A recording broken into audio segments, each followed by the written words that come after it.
Hey there, Mr. Redder here. Welcome back to another episode of r/Entitled People Stories. Our first story we'll be reading today. Karen's sister stole my iPad. She really ends up regretting it. After that, am I the jerk for being too close to my ex-husband? And after that, just load the darn trailer. Now for every thumbs up this video gets, one Karen does not get to steal anyone's iPad. Can't steal your iPad if you don't even have one, Reddit boy. So please smash that like button and subscribe and turn on notifications for new stories from Reddit every single day. Karen's sister stole my iPad. She ends up really regretting it. I'm 17, female, and my sister, who's 15, has the habit of taking things from my bedroom and keeping them or losing them. My father has talked to her, grounded her, made her pay them back for it, but she just doesn't listen. My mom always takes her side and makes excuses for her. My dad had enough, so he bought me a small safe, against my mom's wishes, and I keep some jewelry, makeup, my diary, and gifts for my boyfriend, who's 19, Caleb. Caleb comes from an upper-class family, and he's always buying me stuff. Most of it gets stolen by my sister, but the most precious gift I have from him is an iPad Pro he gave me for my 17th birthday on February 14th. I love to draw. It's my hobby, my form of expression and how I relax. I used to do it on my laptop, but since Cal gave me the iPad, now I can do it in my free time during classes, in the train, or the garden. I have more options now. Cal also made a custom case that he painted with a lot of things for me. When I'm out of home, I leave it in my safe because it's one of the only things I don't want to lose. And to be honest, I don't want my sister putting her hands on it. I spent 2 days at my brother's, who's 21, apartment planning my little sister's birthday party. When I came back, I went to take the iPad to sketch some ideas, but I only found the case. I thought I had left it somewhere else, but I was sure I didn't. I also never took the case because it's my favorite thing. I looked around my whole room, my dad's office, and the garden, since I'm usually there all the time. I also called Cal and asked if I left it in his house, but he said no. When my family came back, I was awfully crying in the kitchen. My dad asked what happened, and I told him I couldn't find my iPad. My mom said very lazily, "Your sister lost it on the train yesterday." I asked, "What?" And she said, "Your sister took it to school and lost it. Accidents happen. Let it go." I was livid. I said that my sister opened my safe, don't know how, and stole my tablet. My mom told me to shut up and to never call my sister a thief again. My dad got involved, and after much fighting, he said that my sister had to pay me back. My sister just said that she didn't have money and attempted to go to her room, so I told her that I'll take the money for her party and just keep it for my iPad. She came right at me and told me that I couldn't do it. My mom sided with her and demanded the money, but I said, "No, she owes me. I get to keep it," and ran to my room. My father said that I could do it and buy another one. My brother transferred the money a few hours ago, and it's sitting in Cal's account because I don't have one yet. My sister has been crying because she just lost her Sweet 16 party and says a tablet is worth much less than that. ETA, my brother is coming home in around 20 minutes to talk to my parents. I don't know why, but it might be about my sister. Cal is also on his way here to install the lock. ETA, my brother took my parents and my sister out. I'm at home with Cal right now. He already installed the lock, and we're looking to buy some safes. Update, my brother just left. Apparently, my sister has been stealing from him too when she goes to his place. She admitted to just keeping the things to herself and that sometimes she can't help it. She acts before she can think about it. She admitted that she took my iPad, but claimed that her intention wasn't hurting me. That's why she left the case. She was planning on taking it to school, bragging about it, and then returning it since it was way too expensive and for once didn't want to take the risk. But apparently she did lose it or someone took it from her bag because she swears she didn't sell it or anything. I mean, after this, it's just pointless to keep lying. She went to her room and came back with a bunch of things, some mine, some my brother's, and some that belonged to our cousins and her friends. She even had one of Caleb's rings. We don't know how she did all of this, and she refuses to give that information. She also refuses to tell me how she broke into my safe. My parents are outside talking alone, and my dad let Caleb spend the night here with me. Not the jerk. If she cared about her Sweet 16 so much, she shouldn't be stealing. OP. Maybe she didn't think it would be related to that. To be honest, this is my first time snapping, so it's new to all of us. She's coming to the age where people will be able to have her arrested for stealing. She needs to learn that she can't just take crap from you. If she doesn't have the money to replace what she's taking, her grubby little hand shouldn't be on it at all. Taking her party money is the lightest punishment she could serve for this crime. Even a used iPad is worth enough to be a larceny charge if she steals from the wrong person. Also, change the combination on your safe. And put locks on your bedroom door and a camera in your room. OP. I don't think I'll be allowed to have a camera in my room. My dad said yes to the lock though. Have you ever had someone steal something from you? If so, what was it? Please let us know. A dude named Trevin stole my holographic Ninetales when we were in elementary. He's no longer alive. Am I the jerk for being too close to my ex-husband? 6 years ago, I got divorced from my now ex-husband. There was no drama that led to this. We simply realized we were no longer happy or in love, so it would have been a clean break if not for the fact we had a daughter who is now 11. Neither of us wanted to lose full custody of her or miss important moments in her life. She's the most important person in both our lives, and we debated on trying to make it work just for her, but realized that would only lead to all three of us becoming miserable. So we entered an arrangement that many would view as unconventional. When we sold our house, we used the money to buy 2 semi-attached houses that were joined and had a door installed between them. The construction company tried to warn us against this as it would affect resale value, but neither of us had any intention to sell, so we had them go ahead with it. We also had them take down the fence between both our back gardens so our daughter would have an extra large back garden to play in. Many of you may balk at the door, but there is an agreement. It's strictly for our daughter's use, and neither of us can use it barring any emergencies, say a fire, a medical emergency, or something being wrong with our daughter. She also has 2 bedrooms, one in each house, and every day she can pick where she wants to have breakfast, dinner, and sleep. I won't lie, it was awkward at first, but for her sake we made it work and even regained a lot of the friendship we had lost, though it was of course strictly platonic now. Last year, my ex-husband married his girlfriend of 3 years, a lovely woman who I'm actually friends with, and I was even a guest at their wedding, with my daughter being one of her bridesmaids. All in all, it's an arrangement everyone is content with, except for my boyfriend, who I started to date 2 years ago.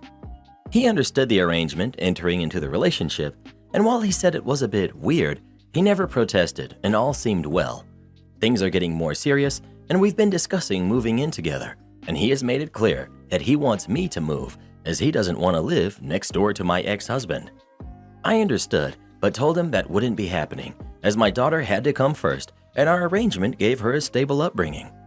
He got upset with me and asked me how he was supposed to be a father to my daughter when she already had a dad, and he was literally a wall away. I won't lie, this took me by surprise, as I had no idea he wanted to be a father to her.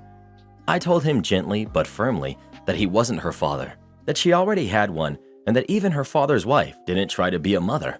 Instead, she is called by her name. I told him if he wants some kind of familial title, he could be an uncle, but I wouldn't give him permission to take her father's title when he is very much involved in her life. He told me if I loved him, I'd move for him, and despite me trying to tell him I do love him, he isn't listening. Am I the jerk in this? Not the jerk. Sounds like you very clearly explained how things work in your world. Kudos for coming up with a unique parenting method that puts your daughter firmly as the most cherished outcome of your previous relationship. Your new boyfriend may not be compatible with your uniquely blended family. Bit of a red flag that he wants to appropriate the title of father. Good on you for nipping that in the bud. Well done, carry on. Without him, if he can't get the brief. OP. Even my ex-husband's wife doesn't get called mom or any variation of that. She is called by her name, and when my daughter is feeling particularly affectionate, a nickname. So yeah, I wasn't going to let him be father. Not the jerk, since you were honest with him from the beginning, and your boyfriend's "you don't love me" arguments seem to be his ego and insecurity speaking. Not gonna lie, but love the fact that you two put the love for your kid and her having some stability before your own egos and needs. Hope you have the strength and mental sanity to keep doing that, even if that would mean breaking up with your unreasonable boyfriend. Do him a favor and break up with him. He isn't going to be happy. You and your ex did this thing, and your ex is lucky he found someone who didn't have a problem with it. You may not be so lucky, but that is a chance that you're taking doing this. It's hard to move on, and most people are not going to want to pursue a relationship with this kind of arrangement. That works for you and you're happy with it, then that's good. There's no way to compromise here. You aren't budging, so break up with this guy and let him go. Actually, I would argue that hopefully any emotionally mature adult would see the beauty in this arrangement. Imagine getting involved with someone and you see firsthand how well they resolve such an issue and how they are able to make an unusual decision that ends up being the best for everyone involved. OP sounds like a catch to me. Not the jerk. Girl, run. Any man who isn't okay with you being close to your ex is a control freak and insecure. I always stay close to my exes and I've never regretted it. Trust me, I've dated tons of guys and the best relationships I've had were with secure men who didn't care what I did with my exes. Men need to realize we aren't their property. To be honest, I have hooked up with some of my exes on certain occasions just to spite a jealous boyfriend I had at the time, then made sure he found out to hurt him. Yowza. I know it sounds bad, but all my girlfriends do the same thing. You don't have to go as harsh as I do, but please don't settle for a loser control freak like most of these guys are nowadays. Well, don't you sound pleasant? Well, who do you think is the jerk? OP or her boyfriend? Please let us know. Sometimes if you really love someone, you have to let them go. Hey Karen, have I told you how much I love you lately? Don't even think about it, Reddit boy. Just load the darn trailer. I used to work as quality assurance/control at a flour mill. For you to sink your teeth into your sandwich of delicious fresh bread, 3 things have to happen. 1. Flour has to be made. This happens at a flour mill. 2. Flour has to get to the bakery. This usually happens by trailer or truck. The trucking company, usually a separate company or business from the flour mill, has to put their trailer up to the scale and get loaded. Then they drive it to the bakery. 3. Bakery, where they make that high-carb goodness with crusts that your kids hate. One day, I get a call from one of the bakeries we serve. We unloaded the flour today, and our cameras got a bunch of dough balls going into the silo. Unacceptable. How can this happen? Trucks have to be washed every 3 to 4 weeks. If the trailer is not dried properly, then it retains some water from the final rinse. It mixes with the flour, creates dough, and delivers a subpar product. It causes a fermentation reaction. For some reason, since I'm quality control at the mill, everyone looked at me to fix this problem, which is really a problem with the trucking company and the wash stations they use. But I rose to the challenge. I called a meeting of the trucking company, the mill, and the bakery. I told them what was going on, explained that it was unacceptable, and came up with a plan. Before loading, every freshly washed trailer has to be inspected by me or someone else on quality control.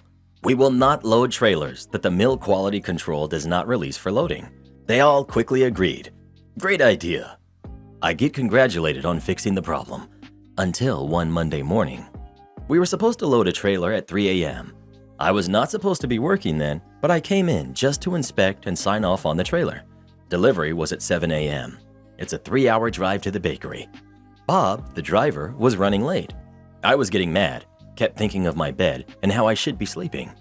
Bob shows up at 3:30 a.m. with the trailer. Darn traffic, let's load this quick. Maybe I can still make it. Hold on, I have to inspect it. No you don't, I have to make this delivery. Bob, I'm inspecting the trailer before we load it. Insults ensue. He starts making colorful accusations of my mother and my entire ancestral line. I ignore him. I climb up on top of the trailer. Soaking wet. I can see water on the bottom. The entire trailer was damp. I come down. Bob, we can't load this trailer. It's wet. You need to dry it. Drying takes about 25 to 40 minutes depending on the weather. More insults. Finally, he says, No, I'm not losing my job to bureaucrats who have no idea what traffic is like. I'm not drying this trailer. You're going to load the trailer, and I'm going to be on my way, like I've been doing for years. I was so tired, and I had a short fuse. Bob, are you going to dry the trailer? No. Malicious compliance ensues. Okay. I went to the head miller on site. I told him that the trucking company is refusing to dry the trailer. I'm not wasting any more time here. I've done my job, I inspected the trailer, I'm going home, and I'm going to sleep. I left. Bob found out I had left, and he said to loaders, Great, now you can load me up. They informed him that they couldn't load freshly washed trailers without quality signing off, and now no one is here to sign off. So sorry, you're going to miss the delivery. Bob called his boss. He complained that we were refusing to load his trailer.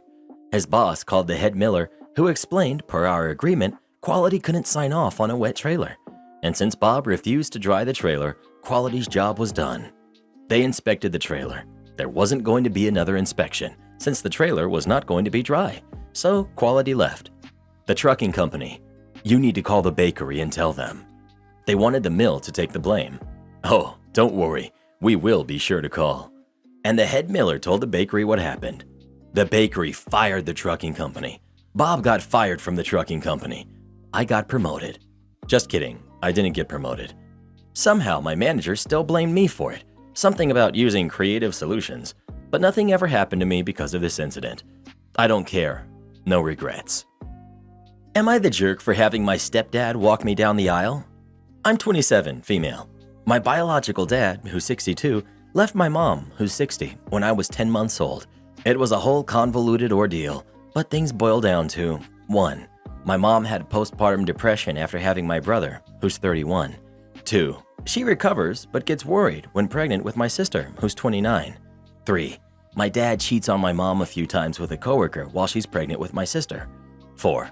After my sister's born, they separate for a few months but come back together, though they continue to have trouble. 5. I'm conceived to save their marriage. Spoiler alert, I did not. 6. Mom begins an emotional affair with my stepfather, who's 58. 7. I'm born. 8. Biological dad leaves for good and files for divorce. 9. Mom moves me and my siblings in with my stepdad. 10. Divorce is finalized. My biological dad was not a big part of my childhood. He was always cold with me compared to my siblings and kept trying to prove that I wasn't his kid. We've had DNA tests done. I am. My brother and sister have always had a good relationship with him. On the flip side, I have a great relationship with my stepdad. He's been more of a father to me than my biological dad my entire life. My siblings are much colder to my stepdad because they think of him as being the person who split my parents up, which he's not. The dissolution of the marriage is on my mom and my biological dad, and they're much better off apart. In the past few years, I've reconciled with my biological dad, and we do have a relationship. I'm currently planning my wedding with my fiancé, who's 33. My sister is going to be my maid of honor, and my brother is one of the groomsmen. I was going over plans with my sister and mentioned that my stepdad would be walking me down the aisle. She was upset, started ranting about how I'm ungrateful and a bad daughter to my biological dad. She left in a huff. A few hours later, I got a call from my biological dad saying he won't be coming to the wedding if he's not walking me down the aisle. How having my stepdad walk me down the aisle would humiliate him, and how if I care about him, I will let him walk me down the aisle. I told him that I'd rather not have him be there than to not have my stepdad walk me. He hung up on me and has been cold since. This has split my family. My sister's on my dad's side. My brother says he won't get involved. My mom and stepdad have told me that they think that I should let my dad walk me to keep the peace, but my fiancé and I agree that we'd rather have me walk down the aisle alone than have him do it. I'm getting a lot of messages from my biological dad's side of my family calling me out and telling me that I'm the jerk for depriving my biological dad of this. So Reddit, am I the jerk? Not the jerk. It's your wedding, not your biological dad's, not stepdad's, not your mother's or your sister's, period. Your wedding should be a joyous affair, and it sucks that your family is flipping out rather than being supportive of you. OP, thank you. Unfortunately, things get really dramatic when my mom and bio dad are involved in anything together. Holidays are fun. The best part of being an adult with crappy parents? Not your problem anymore. Your presence is a gift, not a given. Well, who do you think OP should have walk her down the aisle? Her biological dad or her stepdad? Please let us know. Make sure someone records a video specifically of stepdad walking you down the aisle. I know bio dad is gonna love to see that.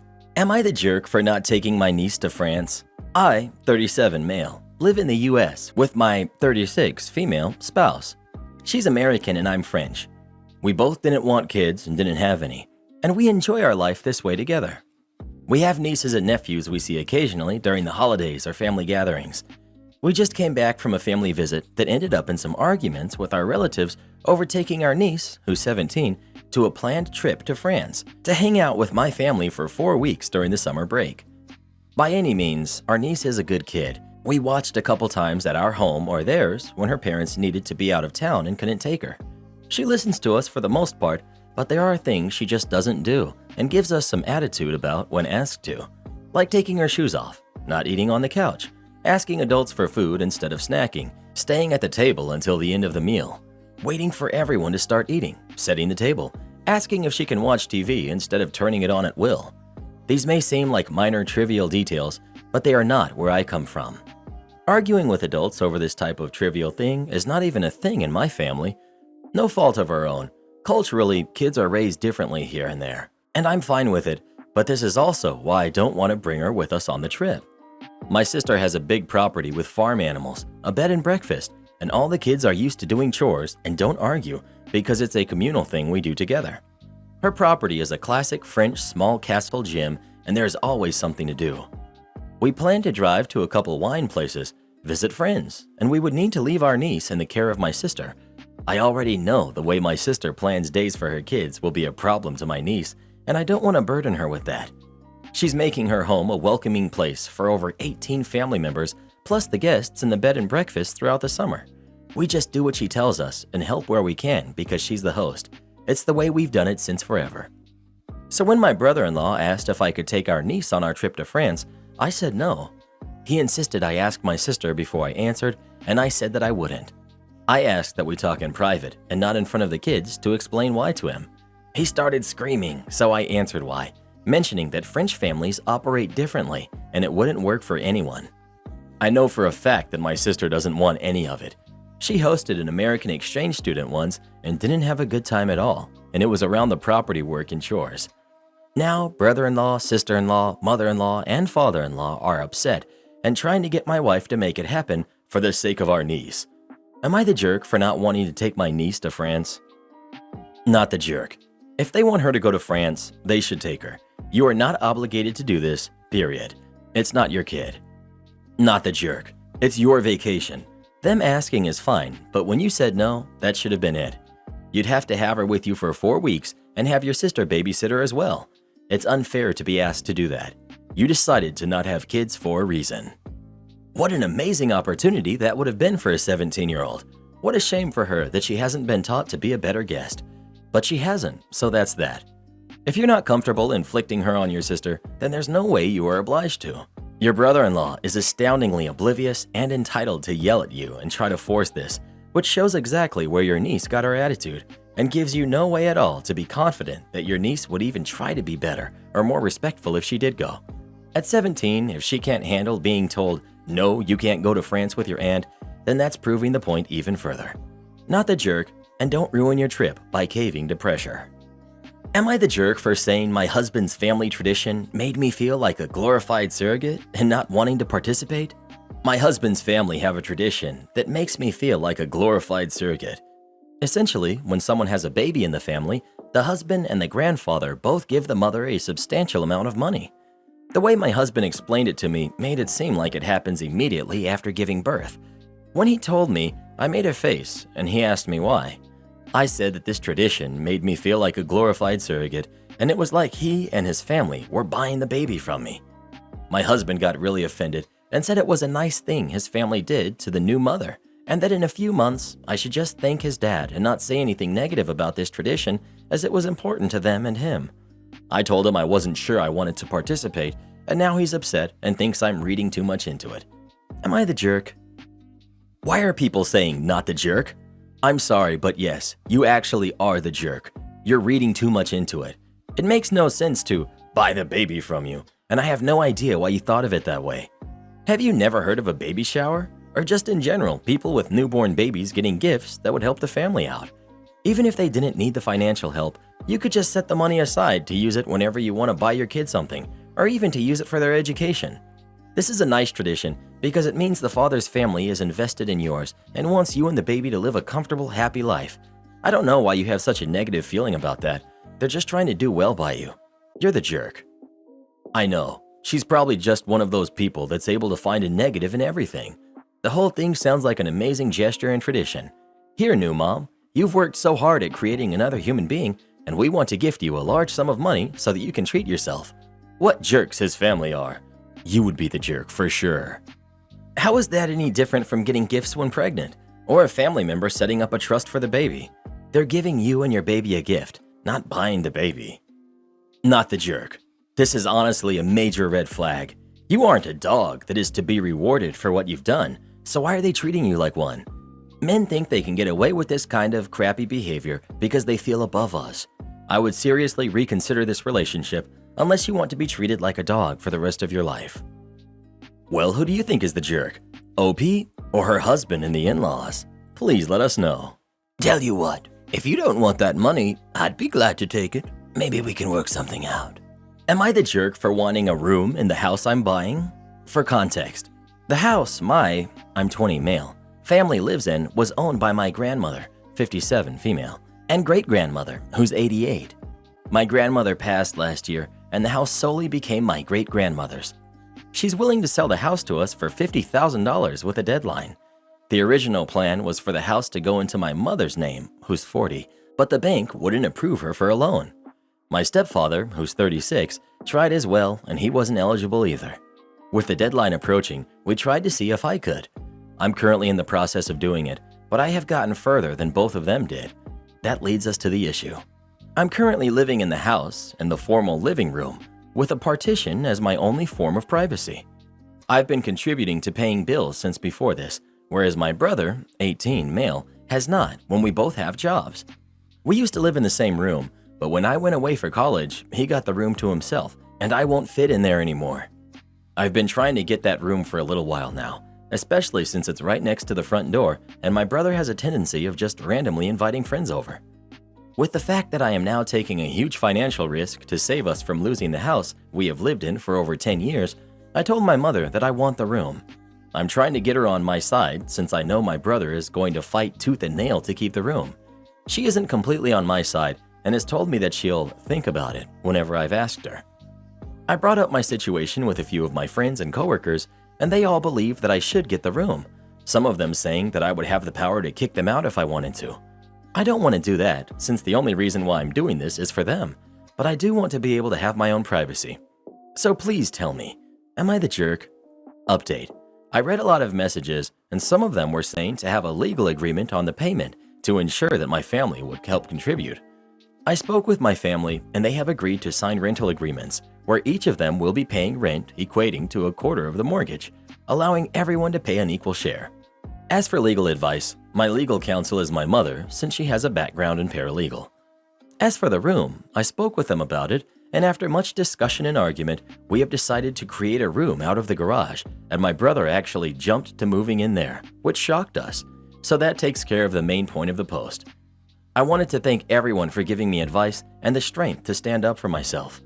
My mom actually got scared that I was going to not get the house when my brother flat out declined giving me the room in the first place, and I straight up said that I won't go for it then.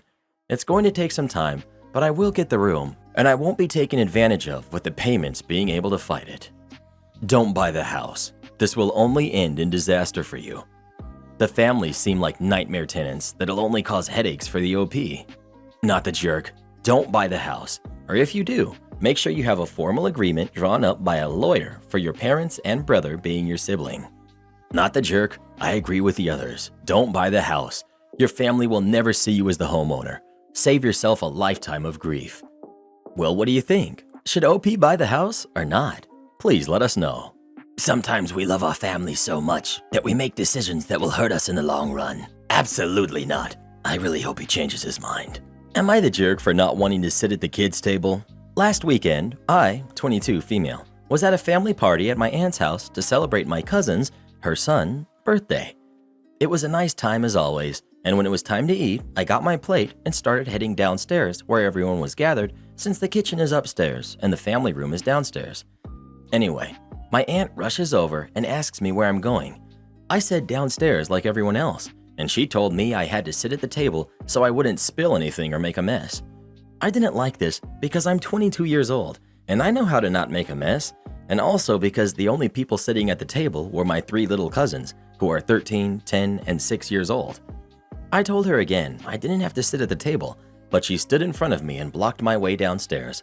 So I just gave up and sat with my little cousins. Someone told my aunt the cooler was out of water, so she went back in the kitchen to get more. Since she couldn't see me, I decided to go downstairs anyway. About 5 minutes later, she comes downstairs and sees me sitting on the couch eating and demands for me to go back upstairs to eat at the table. I tried to remain respectful, but I said I was too old to eat at the kids' table, and I didn't understand why I was expected to eat with them when my sister, who's 24, didn't have to. My aunt just huffed and went back upstairs and eventually sat down with her own plate of food. She seemed a little upset about it the rest of the party. In the car on the way home, my dad said I should have just sat at the kids' table and listened to my aunt because it was her house. I didn't respond because I didn't want to drag the issue out, but I thought it was ridiculous that they were making this such a big deal. So, am I the jerk? Not the jerk. Sounds like she wanted a free babysitter for her kids. That's exactly what she wanted. A 22-year-old sitting with the kids, while her 24-year-old sister sits with the adults. Aunt just wanted a free babysitter for the younger kids. Support our channel by joining as a member today, and we'll give you a shout out in our next video. Or come watch this video next. You won't believe what Karen does in that one.